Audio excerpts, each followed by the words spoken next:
ST प्रवाशांच्या सुविधेसाठी जाहीर करण्यात आलेले संपर्क क्रमांक बंद. प्रवाशांच्या सुविधेसाठी तसेच गाड्यांची माहिती देण्यासाठी एसटीच्या प्रत्येक आगारात चौकशी कक्षाचा अधिकृत संपर्क क्रमांक उपलब्ध करून दिलेला आहे. महाराष्ट्र राज्य परिवहन मंडळाच्या अधिकृत संकेतस्थळावर हे क्रमांक दर्शवण्यात आले आहे.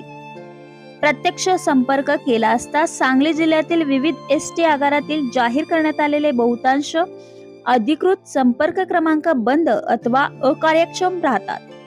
प्रवाशांची गैरसोय टाळण्यासाठी हे सर्व क्रमांक तात्काळ चालू करण्यात यावेत व ते सुरू असल्याची नियमित पडताळणी करण्यात यावी, या मागणीचे निवेदन सुराज्य अभियान यांच्या वतीने मिरज, विटा, ईश्वरपूर आणि पलूस येथील आगार व्यवस्थापकांना देण्यात आले आहेत.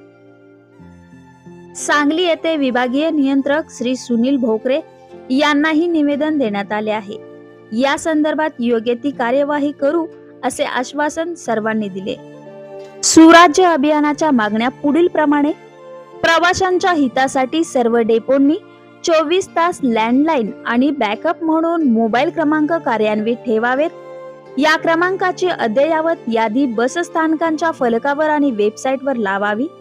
तसेच जाणीवपूर्वक कॉल न स्वीकारणाऱ्या कर्मचाऱ्यांवर कारवाई करून कॉल रेकॉर्डिंग यंत्रणा सुरू करावी अशी मागणी सुराज्य अभियानाने केली आहे.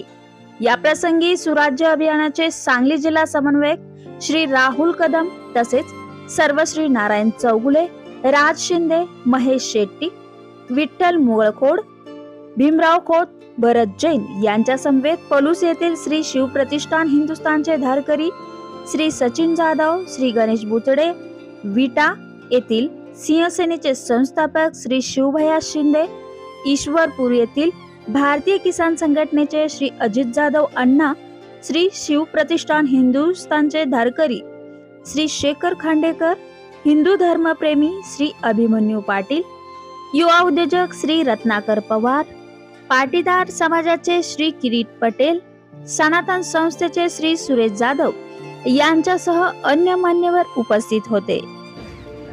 नमस्कार. आज या ठिकाणी महाराष्ट्र राज्य परिवहन महामंडळाच्या पलूस आगारच्या ठिकाणी जे सर्वत्र बस स्थानकांमध्ये जे प्रवाशांच्या सोयीसाठी जे संपर्क क्रमांक दिलेले आहेत तर ते बऱ्याच ठिकाणी निष्क्रिय राहणे किंवा व्यस्त राहणे असा प्रकारचा त्रास होतो आणि ती प्रवाशांची गैरसोय होती.